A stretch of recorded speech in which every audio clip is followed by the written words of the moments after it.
Bon, bah parfait. Impeccable. Bon, bah bonjour à tous. Merci d'être là. Je me faisais la réflexion là pendant que je lançais le stream. Ça me fait trop plaisir de revoir un peu et de communiquer un peu avec ceux qui m'ont suivi pendant mon voyage et qui ont regardé mes stories, qui m'ont envoyé des petits messages, des j'aime et tout ça. C'est vrai que ça me manque un peu. Je commençais à m'y faire du temps où j'envoyais tous les jours des stories et je recevais vos petits messages d'encouragement. C'était très cool. Donc, je suis très content de vous revoir. J'ai pas du tout l'habitude de lire, en fait. Ouais, on t'entend bien. Cette star. Yes. C'est dommage parce que de là où je vois pas s'il y a du monde ou pas. Donc, bon, c'est peut-être pas plus mal, remarque. Euh, donc, moi, je suis très content. Il y a du délai, par contre. Ah ouais, par rapport à l'image, il y a un petit délai. Bon, pas grave. Je suis très content d'être là. Et donc, bah, l'objectif de ce stream, ça va être un petit peu de vous expliquer comment j'ai organisé le voyage, comment j'en suis venu à vouloir voyager à trottinette aux États-Unis. C'est vrai que c'est un peu improbable. Et puis concrètement, voilà comment j'ai fait pour m'organiser, pour y aller, pour envoyer la trottinette. Et puis l'objectif du stream, c'est également pour vous bah, de me poser toutes les questions que vous voulez. J'ai reçu énormément de questions durant le voyage sur Insta notamment. Et donc là, bah, c'est le moment de les poser, comme ça tout le monde peut en profiter. Donc n'hésitez pas. Et bah, je me ferai un plaisir d'y répondre. Et donc voilà, tout au long du stream, hein, si vous avez des questions ou si vous avez des trucs qui vous paraissent un peu bizarres ou quoi, bah, n'hésitez pas à communiquer. On frôle le million de viewers. Ouais, ça m'étonne pas. Ça m'étonne pas. Je vois pas du tout, moi. C'est dommage que je vois pas quand même. Parce que là, j'utilise un logiciel. Enfin, bref. Bon, bah, on va pouvoir y aller tranquillement, hein, si vous êtes chaud. Moi, je le suis. Donc, déjà, un petit peu de contexte. Euh, pourquoi je suis parti déjà. Qu'est-ce qui s'est passé dans ma tête? Eh bien, on revient à la période un peu du Covid, une période qui était pas ouf, hein, on va pas se le cacher, c'était pas très drôle, euh, pas une bonne ambiance, c'est-à-dire que bon, bah, on travaillait, on était un peu cloîtré chez soi, en quarantaine, c'était pas drôle et je pense comme beaucoup de gens à cette période-là, je me suis un peu remis en question. La bonne remise en question des familles, c'est-à-dire que bah, je me suis dit concrètement, est-ce que je veux continuer à faire ce que je fais? Est-ce que ça me plaît vraiment? Est-ce que ouais, est-ce que je suis heureux? Voilà, ça part un peu dans des questionnements philosophiques, mais est-ce que je suis heureux? Est-ce que c'est vraiment ouais, ce dont j'ai envie de faire pour les prochaines années à venir? Ou est-ce que j'ai un peu envie de changement? Est-ce que j'ai pas un peu envie de faire des trucs qui me plairaient vraiment? Ou est-ce que ça serait pas un peu le moment aussi de partir à l'aventure, de faire un peu rejaillir ces rêves que je pense qu'on a tous eu à un moment dans sa vie, de vouloir se lancer dans un délire, partir voilà, à l'aventure, mais ces rêves qu'on enfouit parce qu'on se dit, bon, c'est un peu puéril, c'est pas tellement la priorité, il faut travailler, il faut économiser, il faut penser au futur et non pas se lancer dans un truc peut, euh, qui apparemment n'a pas trop d'intérêt. Mais en fait, c'est pas le cas du tout. Donc voilà, j'étais un petit peu dans cet état d'esprit. Euh, En plus, dans mon cas, j'avais... Ah, salut la FIF. Et ben là, on a quelqu'un de Suisse maintenant. Donc on a Portland aux États-Unis, on a la Belgique, on a la Suisse. Salut David. Tout le monde est là. C'est le top. Salut à tous. Donc, ouais, je disais, j'étais un petit peu dans cet état d'esprit. Et en plus, dans mon cas, j'ai un petit souci de santé qui est pas parti pour s'améliorer. Et donc, tout ça combiné, je me suis dit, allez, là, c'est peut-être le moment. J'ai une motivation qui était forte. C'est peut-être le moment de se lancer. Euh, et on verra qu'il y aura un déclic. C'est une occasion, en fait, qui s'est présentée. Euh, donc j'ai commencé un petit peu à revoir mes rêves que j'ai eus quand j'étais plus jeune, partir à l'aventure. La première chose à laquelle j'avais pensé, c'était de faire un tour du monde en stop. Mais bon, ça correspondait plus trop à mes capacités du moment. Donc j'ai repensé après à Monsieur Flex. Donc c'est quelqu'un que je suivais sur YouTube. Euh... taillé que pendant la traversée. Oui, j'ai taillé un peu tout ça pour être présentable quand même.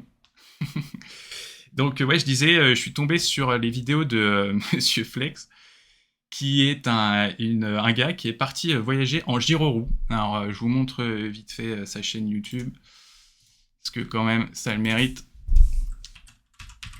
Ce gars, c'est quand même un peu le précurseur. Alors attention, transition, c'est parti. Écran face cam, boum. Ça fonctionne. Ah bah Monsieur Flex qui est là. D'ailleurs, salut Monsieur Flex. Trop cool, salut Thomas, ça fait plaisir. Justement, je te fais ta petite pub. Donc là, on est sur sa chaîne. Donc lui, il est carrément parti à Gyroroue, voyager. Voilà, c'est carrément le niveau du dessus. Donc là, on le voit.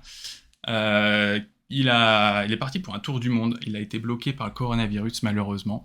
Mais bon, donc je l'ai suivi, ainsi qu'une autre personne qui est vraiment dingue, c'est Ed Pratt. Alors lui, c'est un jeune anglais qui est parti en monocycle, donc là, même pas motorisé, et lui, il a fait le tour du monde sans tricher. Donc il a fait tous les continents, il est parti à 19 ans d'Angleterre, et il est revenu 3 ans plus tard, et il fait des super vidéos. Donc tout ça, ça m'a un peu inspiré, ça m'a donné envie, mais plus que ça, ça m'a donné envie de donner envie aussi. Parce que ces personnes-là, elles m'ont un peu inspiré. Et moi, je me dis, ah, ça serait cool qu'un jour, j'arrive un peu à travers mes vidéos, aussi modestes soient-elles, bah, de déclencher quelque chose chez des gens, ça serait le top. Ah, tu connais Ed Pratt aussi. Ah ouais, c'est cool ça. Ouais, ce gars, c'est un malade. En plus, il fait des super vidéos, vraiment, c'est pratiquement professionnel. Lui, il a une motivation, c'est un truc de dingue. Je suis en train de connecter tout Nespresso, ça fait plaisir.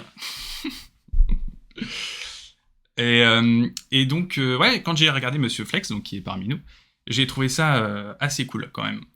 Cette histoire de se déplacer avec un petit moyen de locomotion électrique, ça a coché pas mal de cases du cahier des charges que j'avais, c'est-à-dire avoir un truc pratique qui se déplace un peu lentement, parce on a envie de s'imprégner un peu de tout, donc on n'a pas envie d'aller trop vite non plus. Je connais pas Pete, ça doit être sa famille. Évidemment, les copains. Salut, Babs54. Et donc, ça me fait trop rire. J'avais regardé ces vidéos avant tout. Stylé. Donc, ah ouais, toi aussi, il t'avait inspiré. Ça m'étonne pas. Ce gars est hyper inspirant. Et donc, ouais, j'ai bien aimé cette histoire de moyen de locomotion électrique, celui de Monsieur Flex, la gyroroue. Sauf que, bon, dans mon cas, voilà, rester debout toute la journée sur une gyroroue, bah, c'était pas le top. Donc après, je commençais à réfléchir à la trottinette. Je me dis, ouais, ça peut être sympa, surtout qu'il y en a certaines où on peut mettre un siège, donc c'est plus pratique quand on est toute la journée dessus. C'est quand même pas mal de pouvoir s'asseoir.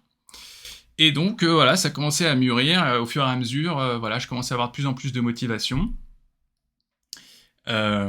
Mais ça restait quand même, c'était cette courbe de motivation, ça oscillait. C'est-à-dire qu'à certains moments, quand le travail ça allait pas trop et tout, bah là j'étais hyper motivé, je me disais allez je vais partir, je vais tout déchirer, je vais faire le tour du monde et tout. Puis parfois bah ça redescend, le travail ça va un peu mieux, puis on retourne un peu sur terre, on se dit bon est-ce que c'est vraiment le moment, est-ce que je pourrais pas faire des trucs peut-être un peu plus importants. Mais globalement cette courbe qui oscillait, bah globalement elle était en train de croître jusqu'à arriver à un certain stade où là je me suis dit bon là ça commence à faire beaucoup, il va falloir se lancer. Ce qui a déclenché le déclic, c'est que en fait j'étais en CDD à l'époque à Lyon, donc je travaillais chez Danone, donc j'étais quand même assez content, c'était une belle entreprise, j'étais avec des gens très sympas, mais le job me plaisait pas trop, j'étais dans la finance. Et en fait j'arrivais en fin de mission, j'ai travaillé 1 an et demi, et donc à ce moment-là ils m'ont proposé de rester. Et bah moi j'ai vu cette fenêtre, je me dis bon bah fenêtre comme ça il va pas en avoir 36. T'as de l'argent, t'as des économies, t'as encore un peu la pêche, et t'as pas d'accroche. Voilà, t'as pas de crédit, t'as pas de maison. t'as pas de copine, bon, enfin, dit comme ça, le tableau est pas très joyeux, mais bon, ça permet d'avoir une opportunité. Et là, je me dis, bon, allez, je vais saisir cette opportunité, et puis je vais me lancer. Je vais me lancer. Donc l'idée initiale, c'était de partir à trottinette et de faire un tour du monde carrément, voilà, méga chaud, à peine inspiré par Monsieur Flex, pas du tout, si complètement. Et, euh, et du coup, j'ai commencé à regarder. Et donc, ma première idée, c'était vous voyez là sur Google Maps, attention à la technologie, moi je vois ma grosse tête, que je vais baisser un peu. Ah, Sapin Parasite, salut Pierrot, j'avais oublié ton pseudo. Et du coup, je me suis dit, bon, bah, je vais partir de France, et puis je vais traverser l'Europe, tac, tac, tac, je vais descendre en Turquie, hop, hop, hop, par Istanbul, la Géorgie, je vais traverser la mer Caspienne, le Kazakhstan, un peu comme Ed Pratt a fait, et puis après, je traverse toute la Chine, ici, boum, et puis voilà, puis après, on n'en parle plus, quoi. Facile. Sauf que, sauf que, coronavirus, et oui, le fameux coronavirus, qui fait que la Chine, bah en fait c'était mort, hein, les frontières étaient bloquées, le Kazakhstan pareil, donc à partir de ce moment-là, bon, bah, ça devient plus compliqué, donc après j'ai essayé de réfléchir un peu à d'autres solutions. Euh, Il y a aussi David Wheeler. Et donc bah, j'ai commencé à réfléchir un petit peu à d'autres solutions. Je me suis dit, bon, peut-être que je peux partir directement en avion en Asie, et puis essayer de revenir à la maison, ça pourrait être marrant. Surtout que traverser l'Inde, ça pourrait être terrible. Mais bon, voilà, la Birmanie, bon, bah, c'est carrément en coup d'État. Les frontières sont plus ou moins fermées. Et puis, il y a une partie un peu complexe quand même, on va pas se le cacher.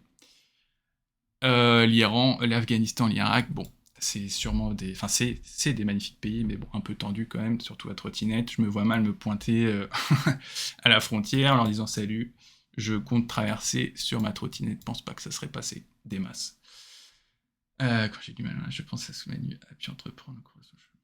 Et je me rappelle la nature propre de l'homme. Oh pur JM, il se lance dans la FIF, il se lance dans un discours, c'est beau. Merci à toi de me soutenir avec ces magnifiques messages. Ça fait plaisir. Euh, T'as bien fait, ils enferment les gens dans Disneyland au premier contact. Et oui, Steph, ouais, j'avais pas trop envie de... Salut Alex, beau gosse, j'aime beaucoup vos pseudos. Elles sont comment les américaines? Ouais, on va y arriver. Je sais que ça intéresse du monde. Vous me dites si c'est un peu chiant d'ailleurs ce que je raconte. Hein, on passe à la suite. Hein. Bon bref, voilà, je me dis bon pas top cette histoire de coronavirus. Je vais plutôt changer de plan. Pourquoi pas partir en Europe tout simplement, c'est quand même plus pratique. Et puis j'avais une idée, c'était de monter en Suède ou en Finlande en partant de France, ça pouvait être cool. Sauf que j'avais une autre contrainte, c'est que j'ai quitté mon travail en décembre. Et moi, je voulais quand même partir le plus vite possible parce que j'avais tout quitté, mon travail, mon appartement, donc j'étais retourné un petit peu chez papa-maman, et j'avais quand même envie de partir le plus rapidement possible, bien que je sois très bien chez eux, mais voilà, pas envie de me transformer en Tanguy. Donc je me suis dit, il faut que je trouve un endroit où le climat soit plutôt clément, parce que l'Europe, au mois d'avril, fin mai, avril, voilà, je comptais partir en cette période-là, et ben c'est pas top. Il peut pleuvoir pendant des semaines. Monsieur Fleck, je crois, en a fait les frais quand il a fait son deuxième voyage, si mes souvenirs sont bons en Europe, il y a eu pas mal de pluie. Euh, et du coup, j'avais la trottinette, je savais déjà à l'époque que c'était pas hyper étanche, donc j'avais pas trop envie de me lancer là-dedans. Donc j'ai un peu réfléchi, et là il y a eu l'idée des États-Unis, parce qu'il y a tout de suite la Californie et la Floride qui me sont venues en tête. On sait tous que bah, Californie il fait beau tout le temps, enfin principalement dans le sud. C'est un peu le climat idéal, pareil pour la Floride, on voit tout le temps qu'il fait beau et tout. Je me dis, bah, je peux partir là-bas, très tôt dans l'année, il fera déjà beau. Et puis après, bah, je vais traverser les États-Unis, et puis au fur et à mesure que l'été arrive, bah, je vais me retrouver dans des endroits où le climat sera parfait, quoi. En fait, je vais avancer avec le temps au fur et à mesure, je vais monter au nord au fur et à mesure que l'été arrive. Ça sera nickel. D'autant plus que moi, il me fallait quand même un peu un challenge, quoi. Il me fallait un peu un but, un truc un peu à accomplir. C'est vrai que ça motive, même si bon, ça sert un peu à rien, il n'y a rien à prouver, mais quand même, ça motive un peu. Et le fait de traverser les États-Unis, bah, je trouvais ça plutôt cool. Donc je me suis dit, bon bah tiens, soit je pars de Miami, puis je traverse d'est en ouest, ou soit à l'inverse, je traverse d'ouest en est. Donc j'avais mon idée, traverser les États-Unis à trottinette, j'avais le moyen de locomotion, j'avais tout quitté. Maintenant, il fallait mettre un peu la machine en route et commencer à organiser concrètement. Donc concrètement, acheter une trottinette déjà. Alors, super que tu nous racontes. On a soif, il dit JM. J'ai la gorge sèche, on a soif.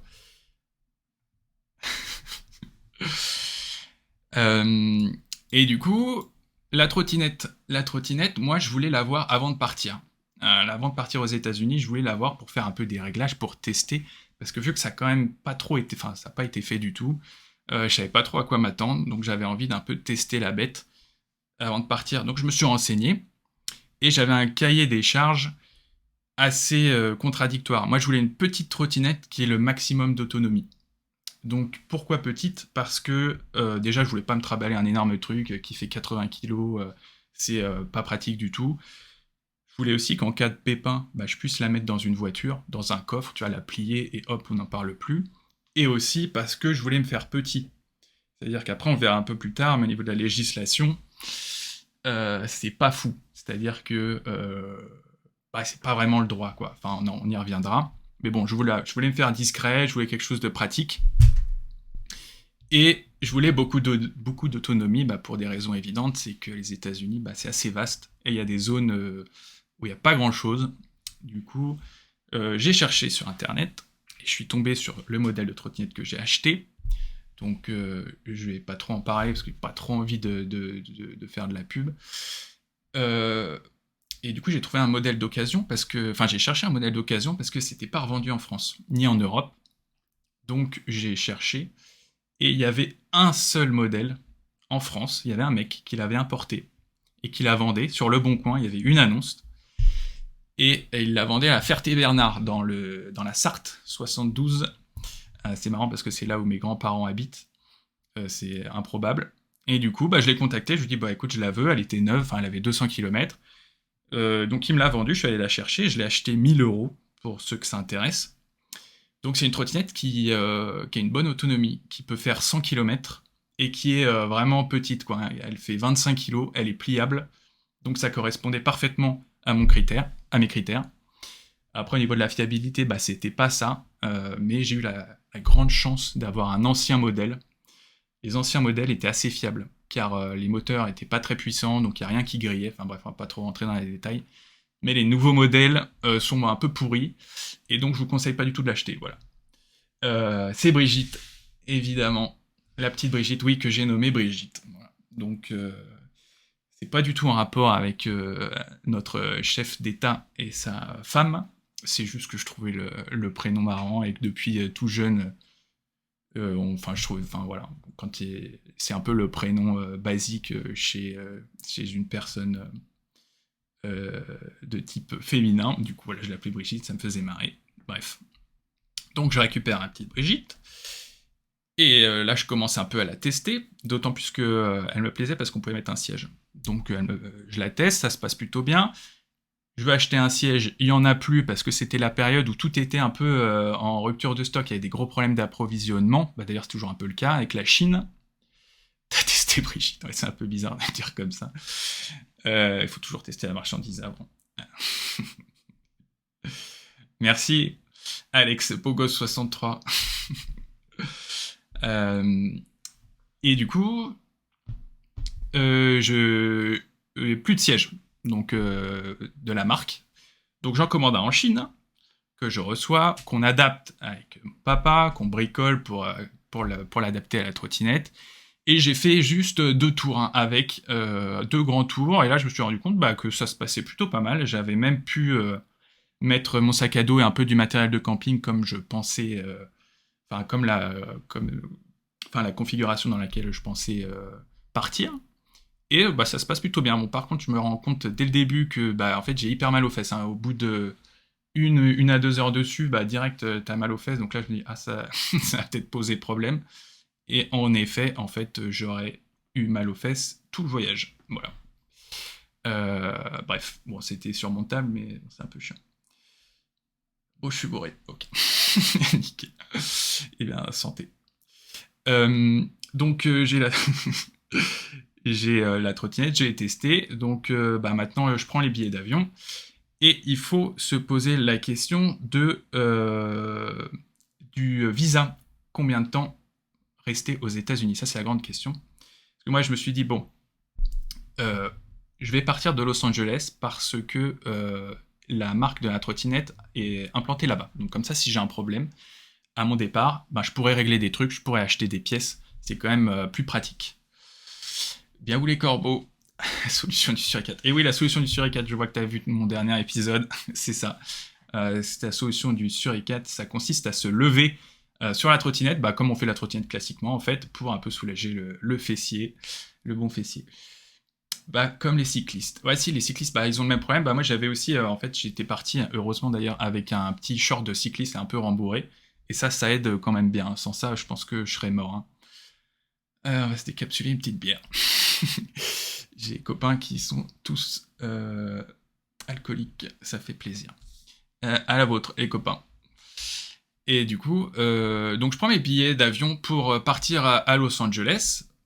Non, je prends pas mes billets d'avion, pardon. Je décide de partir à Los Angeles. Voilà, au cas de pépin, il y a la marque qui est implantée là-bas, donc c'est quand même pratique. Et j'ai eu le nez fin parce que je vais avoir un pépin d'ailleurs.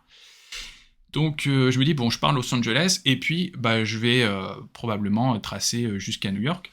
Donc là, je réfléchis à la durée, à combien de temps il va me falloir.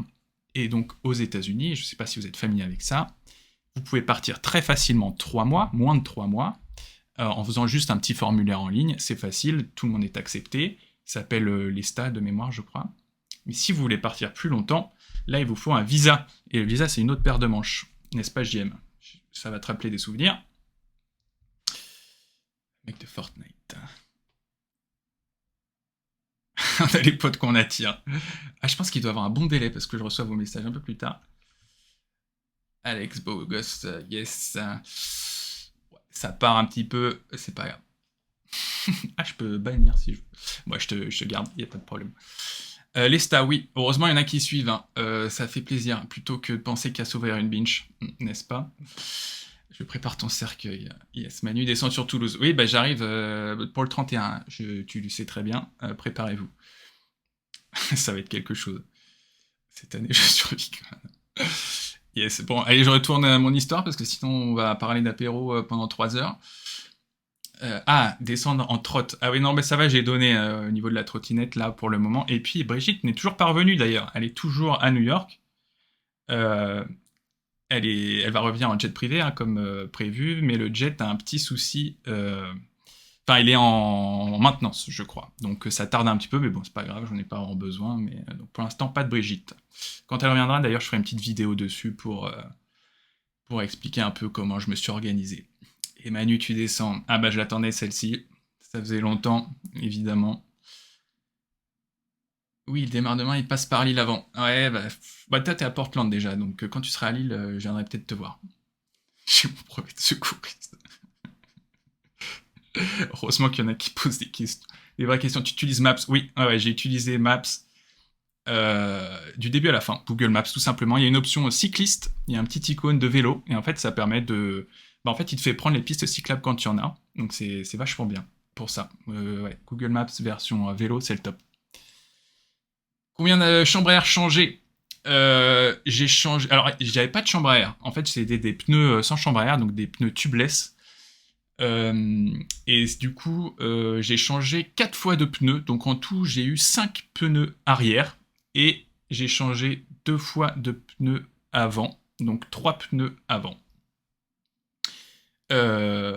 La plupart du temps parce qu'au bout d'un moment je perçais, mais aussi il y a des moments où je l'ai changé un peu en prévention par rapport à l'usure. Parce que en fait tout le poids était à l'arrière, donc le pneu arrière s'usait à fond quoi. Et puis bon j'ai fait 10 000 bornes, donc c'est sûr qu'au bout d'un moment les petits pneus de trottinette ça use. À quel moment tu t'es senti en insécurité? Ah oui, là, bon, on part carrément dans les questions directes. Alors je me suis senti une seule fois en insécurité, une seule fois sur tout le voyage. Hein. Je suis parti 6 mois. C'était quand j'étais dans la ville de Fresno. Allez, je vous montre, on est sur Google Maps, j'en profite. Fresno, qui est ici. C'est en Californie. En fait, parfois, je me logeais un peu dans des motels, et je prenais les motels les plus pourris pour essayer d'économiser un peu.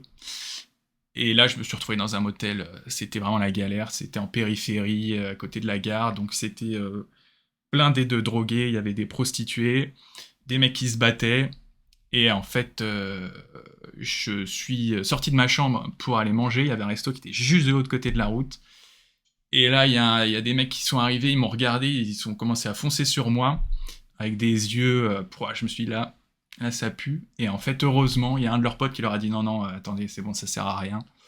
Et du coup, moi, j'ai tracé au resto, j'ai mangé et j'ai retracé à ma chambre. Et après, le lendemain matin, je suis parti, 7h du mat, et il n'y avait plus personne.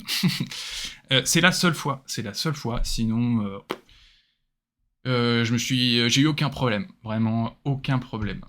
Alors, et t'as utilisé une seule batterie? Ouais, une seule batterie, du début à la fin. Donc, ouais.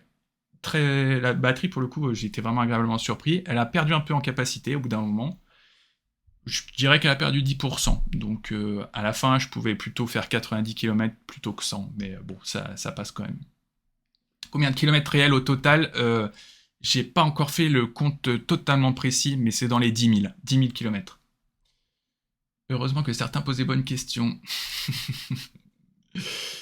C'est vrai. Tu plantais le drapeau français dans l'Amérique. Non mais calmez vos potes, là c'est plus possible. C'est vrai. Est-ce que tu t'es senti seul par moment? Ah là, encore une bonne question.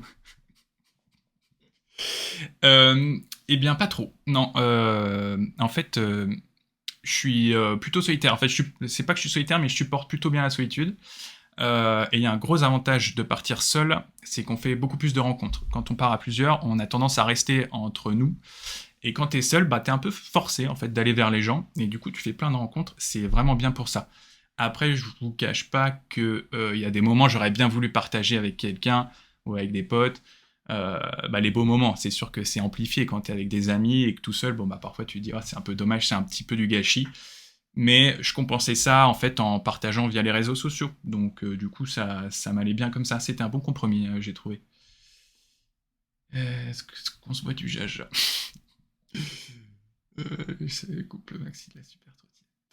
Le couple maxi. Alors là, je peux pas te dire. Je sais que le moteur c'est un 600 watts et que ça suffisait largement. Hein. Je pouvais monter à 40 km/h, mais j'y allais jamais parce que je voulais de l'autonomie, donc je roulais plutôt à 21 km/h. Et tu pensais à quoi quand tu roulais? Eh ben, beaucoup de personnes m'ont posé la question. Très bonne question, Gab Olivier. En fait, j'écoutais pas de musique. On me disait, mais t'écoutes de musique, t'écoutes des podcasts, tu devais t'embêter quand même, parce que toute la journée sur une trottinette, c'était un peu long. Eh bien, pas du tout. J'ai essayé une seule fois, et en fait, j'ai pas aimé, parce que j'aime bien quand même entendre ce qui se passe autour de moi. Les voitures qui arrivent derrière et tout ça, c'est quand même plus sympa. Enfin, c'est pas plus sympa, mais c'est quand même vachement plus safe de savoir un peu ton environnement. Et puis en fait, ça me dérange pas du tout de rien écouter. Je regarde le paysage, je pense à des trucs pas toujours très intéressants. Mais voilà, tu contemples et puis en fait, tu rentres dans un peu dans un état de méditation au fur et à mesure et tu vois plus le temps passer. Donc voilà, ça m'allait bien comme ça. Le couple Maxi avec plaisir sont tellement chers qu'en France. J'espère que tu parles évidemment des bières. Si c'est le cas, pas tellement. Tu fais pas les mêmes rencontres quand t'es seul, à l'inverse. Ouais, tout à fait. 300 Nm gaz, 600 watts OMG. Quelle est la matière de la... C'est évidemment du carbone. Non, pas du tout. Je pense que c'est de la bonne tôle des familles. Bon, alors je continue juste un petit peu. Continuez à poser des questions et j'y répondrai au fur et à mesure. C'est pas mal. Pas s'empêcher de raconter des conneries. Je file, désolé, faut qu'on s'organise une rencontre un de ces jours. Ouais, carrément, Thomas, avec plaisir. Merci d'être passé, c'est top, ça fait plaisir. Et merci d'avoir fait la petite pub sur ta story. C'est vraiment super sympa. À la prochaine, ciao Thomas. Quelle vie. Du coup, je sais plus du tout où j'en étais. Oui, le visa. Du coup, ouais, je me suis dit, bon, il faut que je parte, faut que j'ai le plus de marge possible. Donc partir 3 mois, ça risque d'être un peu juste, surtout pour voilà, traverser.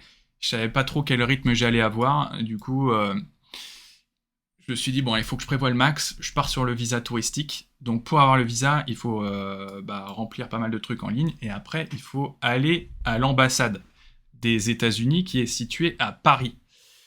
Euh, et il faut un rendez-vous à l'ambassade. Donc là, je suis en début d'année 2022, je vais sur le site de l'ambassade, je prends un rendez-vous, et là, je vois les délais qui sont stratosphériques parce que ça sort du Covid. Les États-Unis avaient un peu fermé les inscriptions au visa touristique. Et là, il y avait 9 mois d'attente. 9 mois pour avoir un rendez-vous à l'ambassade. Donc ça me renvoyait au mois d'août.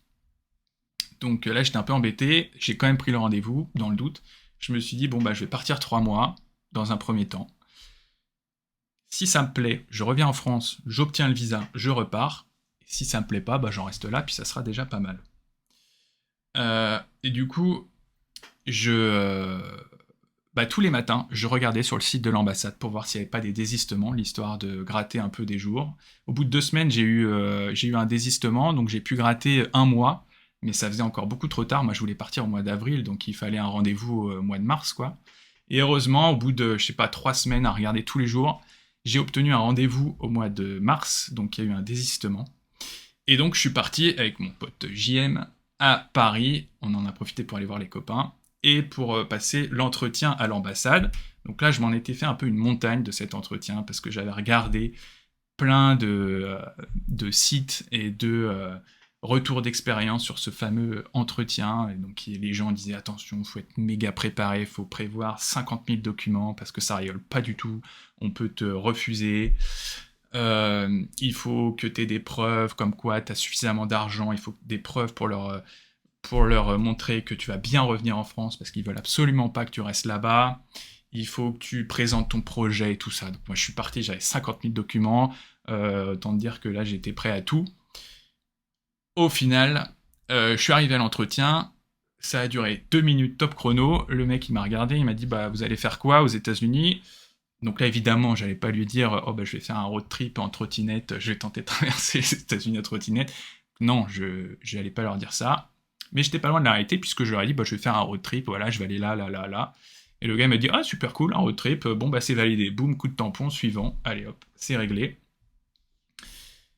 Bouddha Bar, et oui, quand on est allé à Paris, on a fait un petit tour au Bouddha Bar. C'était très sympa. On a pris un peu l'apéro, comme d'habitude. Et du coup, hop, ça c'est réglé. L'entretien s'est bien passé. J'ai mon visa, j'ai ma trottinette, j'ai mes billets d'avion que je change du coup parce que j'avais pris des billets d'avion juste pour 3 mois. Là, je les change. La destination, je la change pour New York. Donc là, c'est validé. J'ai mon plan. Maintenant, il faut envoyer la trottinette et ça, c'est une autre paire de manches. Et également ceux qui ont, c'est dommage que Thomas soit pas là parce qu'il a eu le même problème. Pour envoyer un engin pareil, c'est-à-dire électrique avec une énorme batterie, par l'avion, c'est pas évident du tout. Pas évident du tout, du tout. Donc mon idée, c'était d'enlever la batterie, et puis de la prendre avec moi dans l'avion, de la mettre en soute, et on n'en parle plus. Malheureusement, quelques jours, je crois quelques semaines avant de partir, je vais sur le site d'Air France, qui est ici, et je me dis, et je commence à lire un peu, et là je vois gyropode, overboard, airboard, machin, trottinette fonctionnant avec des batteries au lithium, quelle que soit leur puissance, et même si la batterie est déconnectée ou retirée, c'est interdit. En cabine, non, en soute, non. Donc l'idée, c'est que même si tu enlèves la batterie, ils n'acceptent pas les trottinettes électriques. Là où c'est un peu vache, c'est qu'en fait, ils l'acceptent pour les vélos électriques. Donc si tu as un vélo électrique que tu veux envoyer en avion, il te suffit d'enlever la batterie et tu peux l'envoyer. Mais c'est pas le cas pour les trottinettes. Bref, là je suis un peu embêté, donc j'essaie de l'envoyer par UPS, bien sûr en enlevant la batterie. Donc là ça passe, ils acceptent. Donc j'enlève la batterie et j'envoie par UPS. Donc voilà, ça me coûte quand même 360 €. Voilà, pour ceux qui savent, je sais qu'il y en a pas mal de personnes qui sont intéressées. de 360 € l'aller, donc pour l'envoyer de là où j'habite jusqu'à Los Angeles. Dernière étape, il faut que j'achète une batterie sur place avant de partir, parce que tout était en rupture de stock. Donc je contacte la marque et ils me disent il n'y en a plus qu'une, il faut l'acheter impérativement maintenant. Donc voilà, j'achète une batterie à Los Angeles, dans le magasin de Los Angeles, que je fais livrer comme ma trottinette chez Lionel. Lionel qui est le cousin de mon oncle. Donc j'avais appelé mon oncle. Dès que j'ai un problème, dès que j'ai besoin d'un contact, je l'appelle. Je lui dis écoute, tu connaîtrais pas quelqu'un à Los Angeles, je vais y aller, il faudrait qu'il réceptionne ma trottinette et ma batterie. Il me dit pas de souci, je connais Lionel. Et donc j'envoie tout ça là-bas. C'est une affaire qui roule. Je pars, je prends l'avion le 7 avril. Alors comment décider qu'on porte ta batterie? C'est une 58,8 volts. J'ai oublié le nombre d'ampères, mais c'est un beau bébé. Hein. La batterie, je crois qu'elle fait 7 kg. Ça prend tout le plancher de la trottinette, autant dire qu'il y en a, quoi. D'ailleurs, quand j'ai dû la rebrancher à Los Angeles, je faisais pas le fier parce que tu te plantes de branchement, sachant que le lithium ça explose, j'avais pas trop envie de tout faire péter, mais ça s'était bien passé quand même. Mais avec envoi plus achat batterie plus logistique, ça aurait pas été plus rentable au final de prendre une trottinette neuve à LA? Et oui, très bonne question. Comme je disais, en fait, je voulais avoir la trottinette avant de partir, parce que ça n'a jamais été fait. Donc je voulais un petit peu adapter. En plus, j'ai dû acheter un siège en Chine, donc je voulais l'adapter aussi. Parce que si je me pointais aux États-Unis, que j'achetais la trottinette là-bas, et que je me rendais compte qu'en fait ça marchait pas, bon, j'aurais pas eu l'air malin.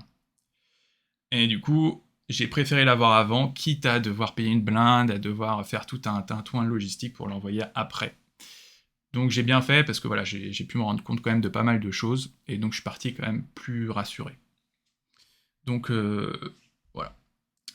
Alors maintenant, je prends l'avion, le 7 avril, et je suis dans l'avion, qu'est-ce que je vois? Première image en arrivant au niveau des États-Unis. Attendez, je vous montre. J'ai perdu mon onglet, évidemment. Tac. Voilà. Donc ça, c'est la photo quand je traverse les États-Unis. Donc là, j'ai un petit moment de doute. Quand je vois ça, je me dis... Ah non, pardon, je vois pas. Écran face cam, voilà. Là, je suis là, au-dessus des États-Unis en avion, en direction de Los Angeles, et je me dis, oula, mais je vais devoir traverser ça, moi, c'est désertique. Voilà, petit moment de doute à ce moment-là, puis bon, après, je dis, bon, on verra bien, écoute, au pire, mon plan, je prendrai une voiture. Voilà, mon plan B, c'était de louer une voiture, et puis de traverser en voiture. Quand même plus simple, mais un peu moins fun. Quel est ton projet à l'avenir? Qu'est-ce que tu vas faire après? Un autre voyage, du business, un mariage. Du bise. L'idée, c'est que je vais essayer de récupérer un petit peu d'argent, parce que en fait, j'ai dépensé toutes mes économies. Donc, je vais essayer de travailler un peu, et puis on verra pour la suite. J'ai évidemment quelques idées un peu en tête de voyage et tout ça, mais là, ça passe un peu au second plan. Maintenant, j'ai déjà pu en profiter un maximum. Donc là, on va essayer de se refaire un petit peu, et puis voilà. Pas trop compliqué de faire passer GoPro caméra drone à la douane. Non. Non. Ça pas de problème aux États-Unis, il n'y a pas de souci là-dessus. Il faut bien faire gaffe à le prendre avec toi en cabine, par contre, juste parce qu'en soute, ils acceptent pas les batteries. Hein. Donc tu prends tout avec toi. Donc moi j'avais 50 trucs, comme tu dis, j'avais drone, iPad, caméra et tout ça. Donc non, ça, il n'y a pas de problème. Par contre, le passage de la douane a été un peu pénible parce que après 12 heures d'avion, j'ai dû attendre 2h30. Ils font passer des petits entretiens à chaque fois. Enfin, ils sont assez stricts. Le gars, il m'a demandé combien j'avais de sous sur moi, dans mon compte. Qu'est-ce que j'avais comme carte bleue, qu'est-ce que je comptais faire quand je lui ai dit que j'allais faire un road trip, puis il m'a regardé, il était un peu sceptique. Ouais, c'était un peu pénible, mais bon, c'est passé. Plus un rond, et oui, j'ai plus un rond. Mais bon, ça a été plutôt bien dépensé, je regrette pas du tout. Donc voilà, je vois ce paysage-là, je me dis, waouh, c'est un peu le délire. Du coup, ouais, n'hésite pas, Ben, hein, je sais que tu veux me poser des questions un peu techniques, n'hésite pas, hein, je te réponds vite fait, ça me pose pas de problème. Hein. Ouais. Donc, deuxième image, quand j'arrive à Los Angeles, c'est la taille incroyable de la ville. Je vous montre, j'avais pris une petite vidéo, j'avais pris un petit time-lapse. Voilà, j'espère que vous voyez bien. Tac. Donc ça, c'est Los Angeles en time-lapse quand tu arrives en avion. Et là, tu te rends compte que c'est pas du tout les mêmes échelles. C'est un délire. Et c'est ça pendant toute l'approche. Ça dure, je sais pas, ça dure 10 minutes. Et pendant 10 minutes, tu vois la ville défiler. C'est... Attendez, j'ai perdu ma souris. Ah, allez, tac. Ouais, c'est un délire, ça n'arrête pas. En fait, Los Angeles, il y a 4 millions d'habitants. Donc c'est 2 fois plus que Paris. Mais surtout, c'est méga étendu. En fait, pourquoi? Parce qu'ils n'ont pas pu construire en mode vertical comme à New York, par exemple. Parce qu'il y a des tremblements de terre là-bas. Donc, tu peux pas trop construire de building. Du coup, ils ont tout étalé et c'est hyper vaste. La superficie que j'ai regardé un peu avant, là, j'ai fait mes devoirs, c'est 1300 km². Pour vous donner un ordre d'idée, Paris, c'est 100 mètres carrés, c'est tout. 100 mètres carrés versus 1300, donc c'est un délire. C'est immense, et là je me suis dit, mais purée, mais rien que traverser la ville en trottinette, mais ça va me prendre quoi? Ça va me prendre des jours. Et bah oui, ça va me prendre des jours. Donc voilà, là on arrive à l'aéroport. Enfin bref, voilà, je voulais juste vous montrer pour vous puissiez un petit peu vous rendre compte de la taille du truc, mais les échelles là-bas, c'est pas notre petite France bien aimée. Alors, il va se marier avec moi. Ils sont tous bourrés chez Nespresso ou quoi. Et il faut boire du café, hein, pas des bières. Là, le bordel, nice. C'est Maxime concernant la douane. C'est assez curieux de demander combien tu as d'argent. Ouais, en fait, ils veulent pas que tu te pointes à la douane sans rien, en mode un peu clochard. Surtout, en fait, dans mon cas, parce que moi j'avais un visa, donc ils savaient que j'allais rester longtemps, et dans ce cas-là, ils sont très soucieux d'avoir quelqu'un qui a un peu les moyens, quoi. Ils ont pas envie de se retrouver avec des gens qui errent un peu partout. Donc après, si tu restes pas très longtemps, je pense pas qu'ils vont te le demander, hein. Pour éviter que les gens restent sur place, je pense. Ouais, moi je veux un gros bout d'un chat. C'est éloquent, je suis subjugué. Oui, je sais que ça te tient à cœur, JM. Je fais de mon mieux. Je fais de mon mieux. Donc voilà, j'arrive à Los Angeles et là c'est un peu la fête, bien que je sois un petit peu décalqué par le décalage horaire qui est de 9h. J'arrive au mois d'avril, tout début avril, et en fait ils ont une canicule là-bas très tôt dans l'année. Et donc il fait 32, 33 dès le mois d'avril.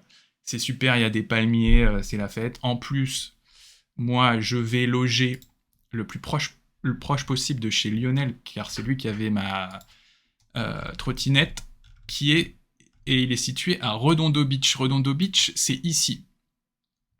En fait, c'est juste le meilleur endroit de Los Angeles. C'est là où il y a toutes les plus belles baraques, il y a tous les milliardaires qui habitent là-bas. C'est incroyable, c'est au bord de l'eau. C'est un peu comme dans les films. Donc, première impression de la Californie, forcément bonne hein, quand tu débarques à Redondo Beach. Parce que, je vous rassure, Los Angeles, c'est pas tout rose non plus. Hein, on y reviendra. Et c'est très pratique, Redondo Beach, parce qu'en fait, il y a l'aéroport qui est là, qui est juste ici. Donc, c'est vraiment pas très loin. Donc, ça m'arrange. Donc, moi, au début, je vais dans un motel. J'essaie de prendre le moins cher possible. Juste pour vous donner un ordre d'idée, c'est 150 dollars la nuit, hein, quand même. Hein, donc ça douille beaucoup. 150 dollars, en plus maintenant c'est à peu près comme les euros, donc voilà, 150 balles la nuit. Bon, ça commence bien, mais bref, c'est pas grave, parce que comme ça je récupère un peu de mon décalage. Là, la clé dans ce cas-là, c'est de se forcer à se coucher à la bonne heure et pas faire l'erreur de faire une sieste ou de se coucher trop tôt. Donc moi j'attends consciencieusement 22 heures pour me coucher, donc ça faisait plus de 27-28 heures que j'étais debout. Et là je me dis bah c'est gagné, c'est bon, allez hop je m'endors, et en fait je me réveille à 4 heures du mat, les yeux grands ouverts, complètement décalé. Donc le corps est tellement habitué que en fait il va me falloir une bonne semaine avant de retrouver un bon rythme. En fait je me réveillais méga tôt, quoi. Je me réveillais à 4 heures du mat tous les jours. Ce qui était d'un côté pas plus mal, parce que ça me permettait de visiter un peu tout méga tôt, donc en fait il y avait personne. C'était plutôt pratique, je me pointais à tous les trucs à 7 heures, j'étais tout seul, donc bon, c'est un mal pour un bien. Quelle a été ta motivation durant cette épreuve? C'est vrai que j'en ai pas parlé en fait. Pourquoi? En fait, je voulais partir. partir à l'aventure. Je voulais dépasser mes limites. Et puis, voilà, je voulais un peu rencontrer des gens. J'avais eu une bonne expérience quand j'étais déjà parti aux États-Unis pendant un mois, hein. J'étais parti faire du parapente. Je faisais beaucoup de parapente à l'époque, en Utah. Et j'avais une super expérience. J'avais rencontré des gens formidables. J'étais parti tout seul, pareil. Et donc, j'avais un peu envie de revivre ça, rencontrer des gens sympas, se reconnecter un peu. Et puis, ouais, sortir de sa zone de confort, parce que voilà, je sentais que plus ça allait, plus cette zone de confort se rétrécissait, quoi. Et voilà, j'avais envie de prendre le taureau par les cornes et puis se dire, allez, je sors complètement, puis je regarde ce qui se passe. Avec un peu de chance, ça va m'aider.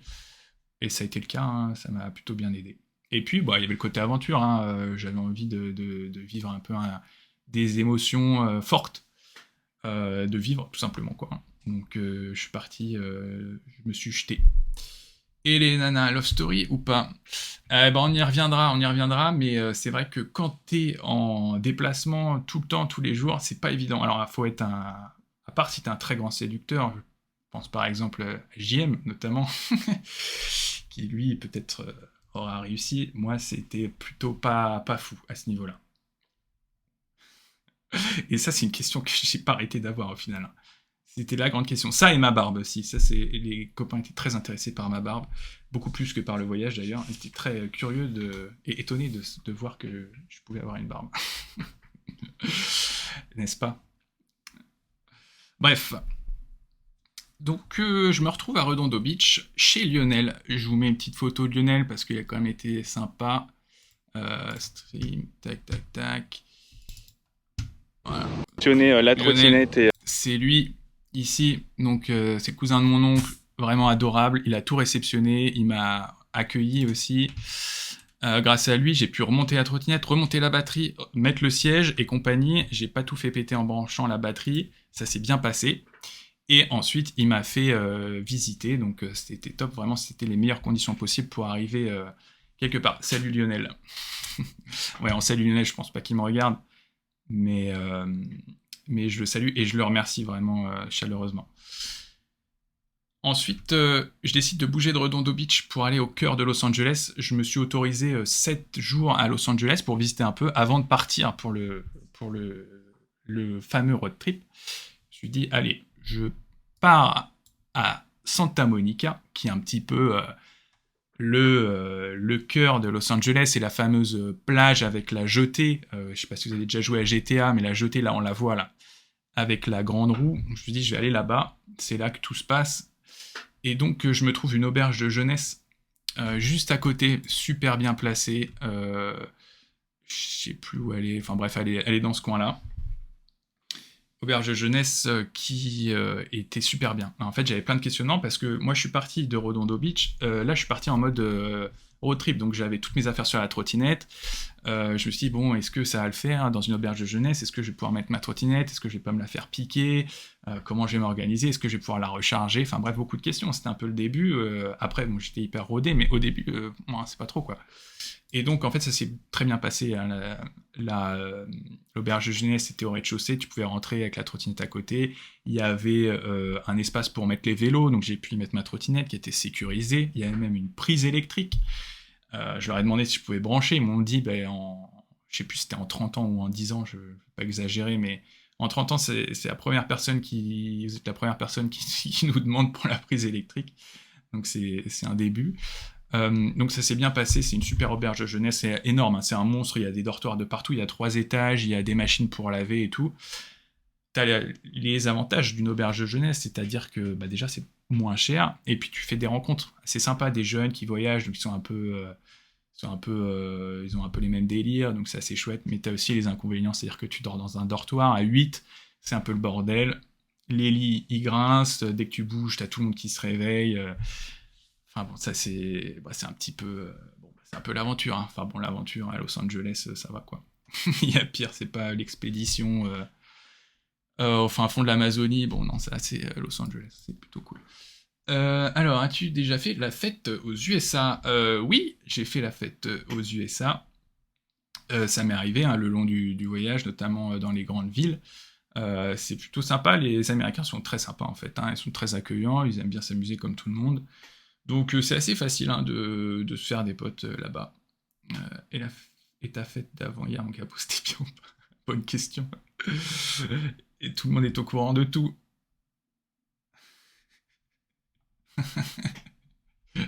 Quel gendre idéal.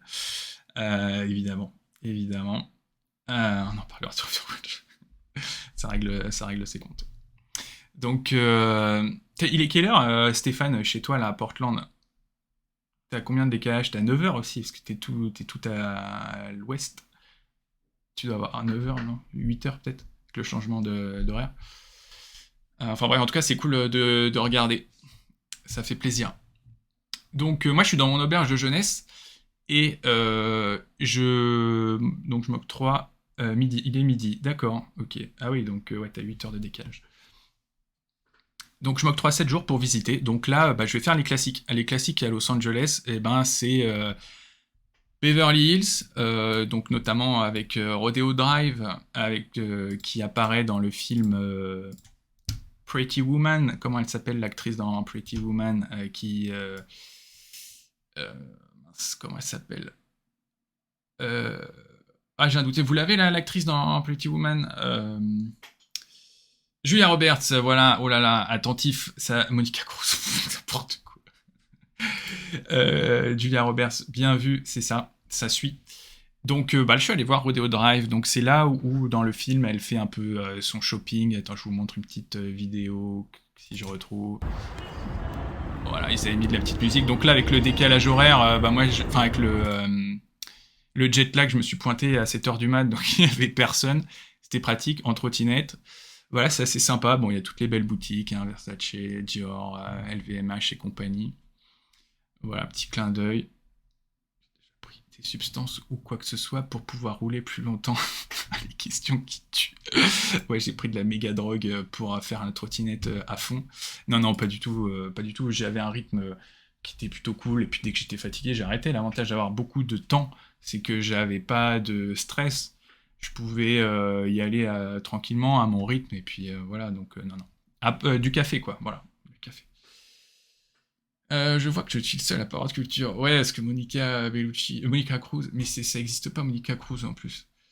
Bonsoir, Ricardo, l'héroïne du film. La fif qui reconnaît tout le monde. Tant d'automne, mais la nature est géniale. Oui, ne pas faire si chaud parce que c'est assez au nord en fait, Portland. C'est pas. Purée, je sais même pas où c'est. Ouais. Bon, bref. Attendez, je regarde vite fait. Hop. Est-ce qu'on a un viewer qui est à Portland. Portland, c'est où? C'est vers. C'est là. Ah, j'ai trouvé. C'est ici, donc c'est ah oui, c'est bien au nord. Hein. Purée, il doit pas faire chaud chaud là. Bon, stream multinational, international, ça fait plaisir. Donc bah voilà, je visite mon petit Rodeo Drive, c'est cool. Ensuite, je vais visiter évidemment les étoiles, hein, au sol, hein, comment ça s'appelle, The Walk of Fame, avec l'accent, qui sont ici. Voilà. C'est cool, encore une fois, il n'y a personne, il y a mes gâteaux. Donc je fais tout à trottinette. Hein. La trottinette s'avère être un moyen de locomotion redoutable, hein, dans les grandes villes. Alors il faut avoir l'autonomie parce qu'il y a beaucoup de distance, mais c'est méga pratique. Hein. En vrai, ça a été vraiment le top pour visiter. Donc je vais voir mes petites étoiles, et puis je vais voir aussi l'observatoire. Ça, c'est, je vous dis un peu les trucs à voir. L'observatoire qu'on voit notamment dans le film La La Land. La La Land que j'ai vu dans l'avion d'ailleurs, donc ça m'a donné envie d'aller voir l'observatoire qui est situé dans les montagnes vers ici. La La Land avec... j'oublie tous les noms, c'est terrible. Emma Stone, et l'acteur, c'est qui? L'acteur un peu beau gosse là, Ryan Gosling évidemment. Voilà, bien vu, Ino. Dumb Dumber. Robert Watson. Tu me fatigues, Gabi. Ok, Gabi. Bon, c'est pas grave, c'est déjà bien tenté. Manu, oui, je t'écoute, Steph. Dumb et Dumber.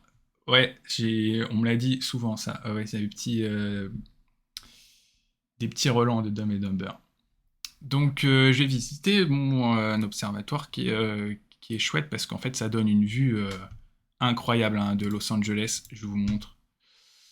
Tac, tac, tac. Vue de l'observatoire. Voilà, donc là je suis avec ma trottinette Brigitte qui me suit partout. Donc là c'est la vue de Los Angeles. On voit qu'il n'y a pas beaucoup de buildings. Il y en a quand même là-bas, un tout petit peu. Mais c'est top. Et ce qui est pratique avec cet observatoire. Ah, je parlais de l'acteur de La La Land évidemment. Ouais. Ouais, non, c'est pas tellement le même physique que Ryan Gosling, malheureusement. Euh, et l'avantage de l'observatoire, c'est qu'on peut voir le signe Hollywood, le fameux signe Hollywood, parce que je veux quand même, voilà, moi je suis bon touriste de base, je voulais voir le signe Hollywood. On le voit ici, donc là je suis toujours à l'observatoire, on le voit là-bas au fond. C'est plutôt cool. Mais voilà, pour vous donner un ordre d'idée quand même, pour aller à l'observatoire en partant de Santa Monica, ça fait une sacrée trotte. Hein. Parce que Santa Monica, c'est ici, l'observatoire, il est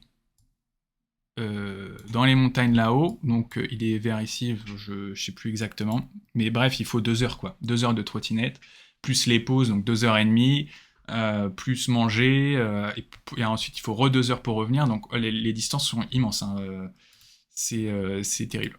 Et puis le dernier truc que je vais voir, c'est le Getty qui est ici. C'est vraiment un musée méga connu qui surplombe aussi Los Angeles. Il y a une vue de dingue.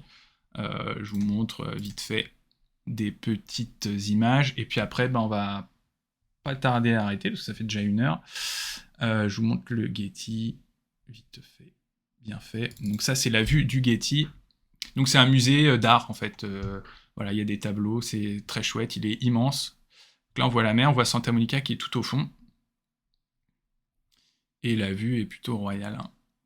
C'est assez chouette, je le conseille. Il y a un petit train pour y aller, parce que c'est un peu en hauteur.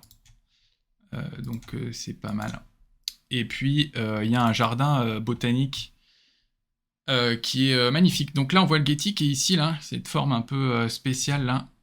Et puis il y a un super jardin, donc là il commence un peu à avoir du monde, on voit, avec des colibris. C'est vraiment un super endroit. Voilà. C'est la minute touristique, touriste Manu. Voilà. Et donc après je m'arrêterai là-dessus, mais ça va être le jour du départ. On me pose souvent la question de ma mentalité, de mon état d'esprit avant mon départ, comment je me sentais.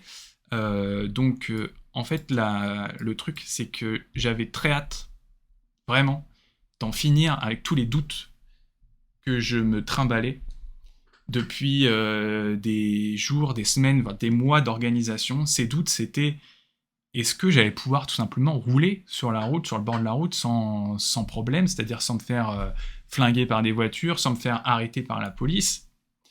Euh,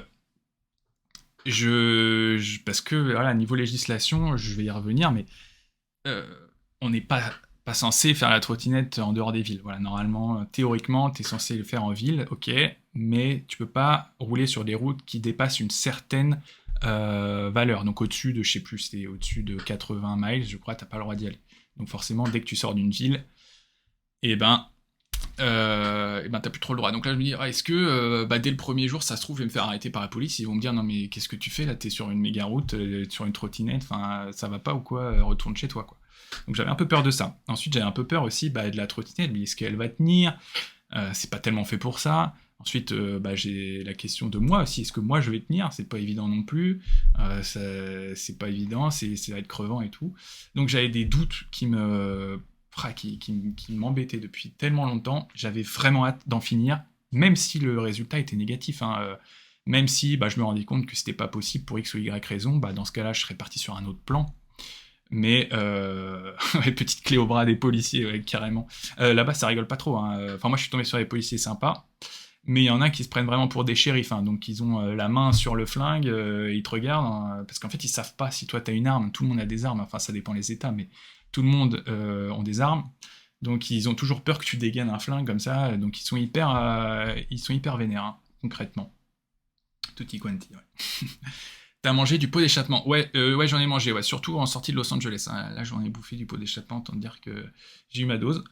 Mais bon, c'est le jeu, hein, voilà, j'ai choisi de faire ça comme ça.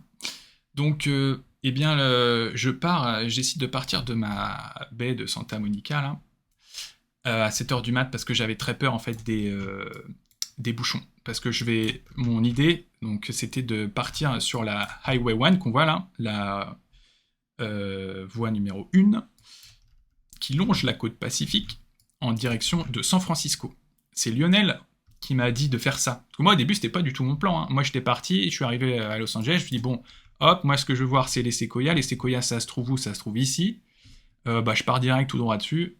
Et puis, on n'en parle plus. Il me dit, non, non, mais attends, il faut que tu ailles voir cette fameuse route. C'est l'une des plus belles routes. C'est l'un des plus beaux road trips des États-Unis, carrément. Hein. Le long de la côte Pacifique, c'est hyper connu, les paysages sont spectaculaires, c'est une route qui est en fait qui borde l'océan Pacifique, il y a des montagnes tout le long, donc aller joncher à flanc de montagne, c'est magnifique. Il m'a dit vas-y, c'est génial. Moi je dis bon bah ok j'ai du temps, de toute façon moi je m'adapte, j'ai pas vraiment de plan de prévu, je savais juste qu'il fallait que j'aille à New York à un moment ou à un autre. Donc je lui fais confiance. D'ailleurs, avec lui, on a regardé un peu où est-ce que je pouvais m'arrêter parce que ça allait être un sacré challenge dès le début en fait. Parce qu'il y a des zones, là je vous montre par exemple ici, où en fait il n'y a plus rien. Donc en trottinette, ça allait être technique parce qu'il n'y a pas d'électricité, pas de zone où recharger. Donc on a regardé, ça le faisait. Donc voilà, c'était dès le début, je rentrais dans le bain, c'était un peu le baptême du feu quoi. Ah oui, c'est mythique, les levées et couchers du soleil. Ouf, ouais, ah ouais, c'est incroyable. Puis en plus, t'as des dauphins qui te suivent dans l'eau. Enfin, c'est magnifique. Il y a vraiment des trucs. Enfin, c'est somptueux, quoi. Mais technique, dans mon cas. Donc, ça allait être le baptême du feu, comme je disais. Un baptême du feu aussi parce que c'est pas méga adapté pour les vélos, donc évidemment pour les trottinettes. Pas tellement de bas-côté. Donc, il y a un peu de voiture. C'est pas évident. Bref, je décide quand même d'y aller, je m'en fous. Je fais confiance à Lionel, j'ai bien fait parce que c'était incroyable. Pas évident, mais incroyable. Et donc, bah voilà, je me retrouve le 14 avril, 7 jours après être arrivé à Los Angeles, à 7h du mat, sur la plage de Santa Monica, avec ma trottinette, mon sac à dos posé sur la trottinette, mes affaires de camping, et je pars direction Ventura, qui est située ici. Donc ça fait quand même une première branche de 95 bornes. Donc concrètement, bah, qu'est-ce que je fais? Bah, en fait, la veille, j'ai regardé sur Google Maps, j'ai fait itinéraire vers ce lieu. Tac, à partir de là, boum, je regarde le nombre de kilomètres. Hop. Je vois qu'il y en a 94,4. Je me dis, oula, ça fait beaucoup, mais ça passe. Au pire, je vais recharger un petit peu au milieu. Et puis, basta. Hein. Ensuite, je regarde au bout où est-ce que je peux me loger. Est-ce qu'il y a des campings? Est-ce qu'il y a des motels? Je vois qu'il y a des possibilités. Je réserve rien, évidemment, parce qu'il peut se passer tellement de trucs en cours de route que bah, voilà, ça vaut pas le coup de réserver. Et donc, bah, je me dis, ok, bon, bah, ça passe. Allez, let's go. Je pars à Mégato pour éviter le trafic. Et puis, c'est parti. Et donc, j'ai eu un petit moment quand même agréable. Hein, c'est-à-dire que là, je me suis rendu compte que j'avais réussi déjà le défi logistique. Quoi. J'avais réussi à envoyer la trottinette, j'avais tout préparé, j'avais branché la batterie, j'avais toutes mes affaires, et là, je partais pour le road trip. Donc, il y avait quand même une grosse difficulté qui était passée. Et là, j'ai un sentiment de satisfaction qui était énorme. Quoi. Je dis, ça y est, je rêvais de ce moment pendant que j'organisais le voyage de faire de la trottinette en Californie, sous les cocotiers, enfin sous les palmiers, cocotiers, faut peut-être pas exagérer non plus, mais sous les palmiers, et ça y est, c'était là, quoi. Donc j'étais quand même assez content. Pas trop de vent aussi. Ouais, si, ça, le vent, ça a été un énorme problème. Je vois que tu as suivi mes épisodes YouTube. En fait, voilà, pour la petite info, si vous voulez faire ce road trip à vélo ou comme vous voulez, il faut le faire dans l'autre sens. Il faut faire San Francisco, ici, Los Angeles, qu'il y a toujours un vent qui est axé nord-sud, qui est assez fort, qui est là tous les jours, non-stop. Et donc, ceux qui connaissent un peu, ils savent qu'il faut le faire dans ce sens-là. Moi, évidemment, j'étais un peu paumé, je savais pas du tout. Puis je partais de Los Angeles.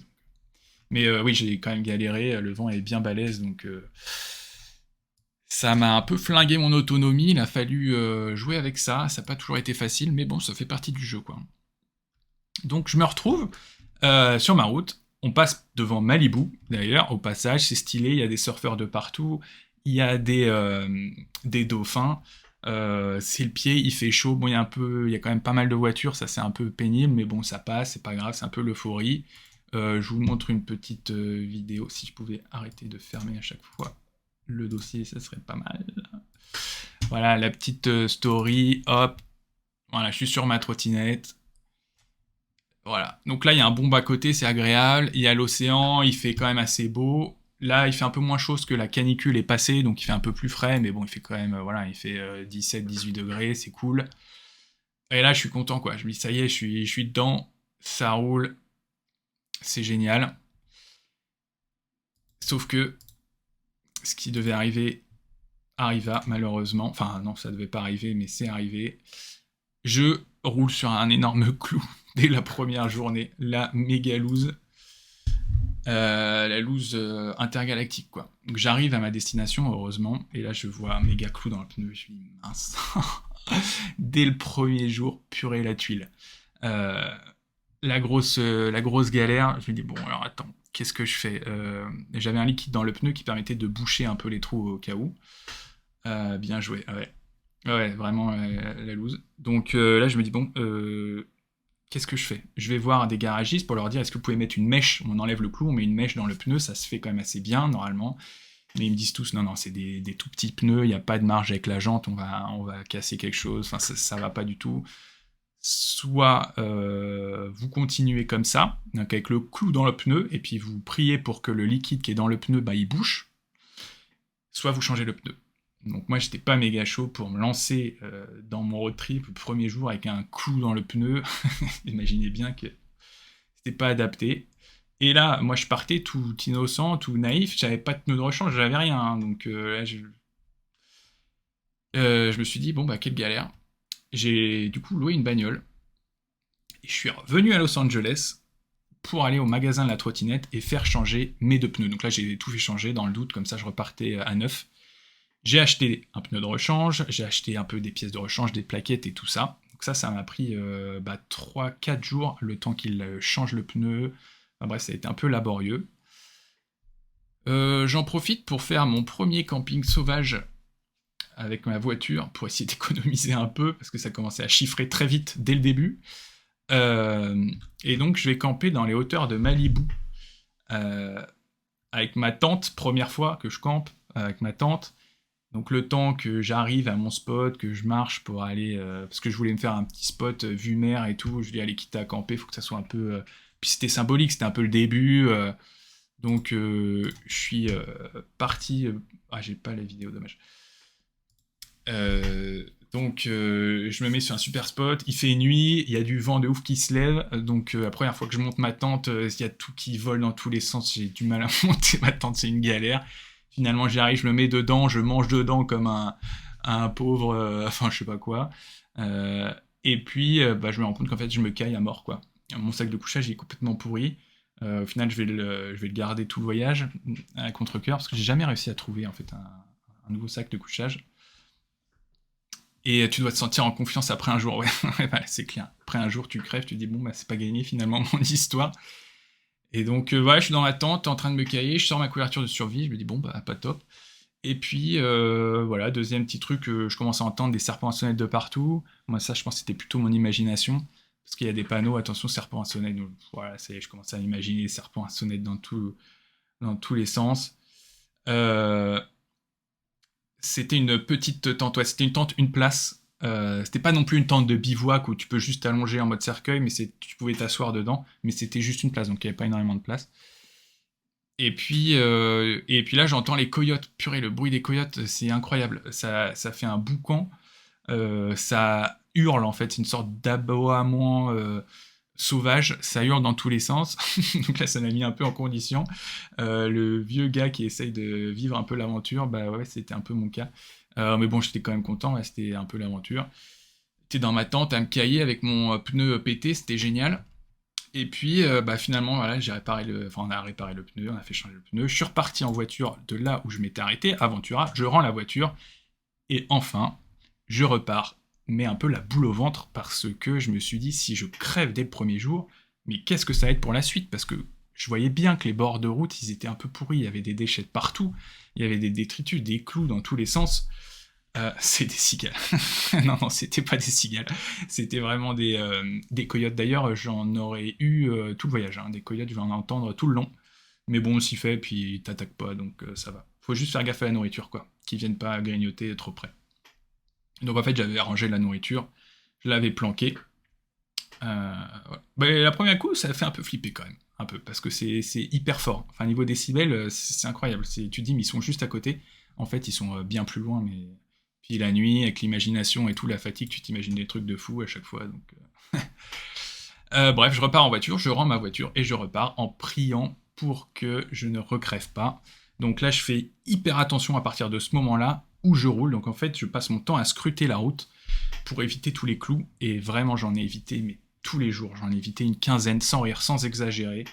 Des clous, des détritus, des morceaux de glace, de verre. Trop bilingue le mec, il pense en anglais.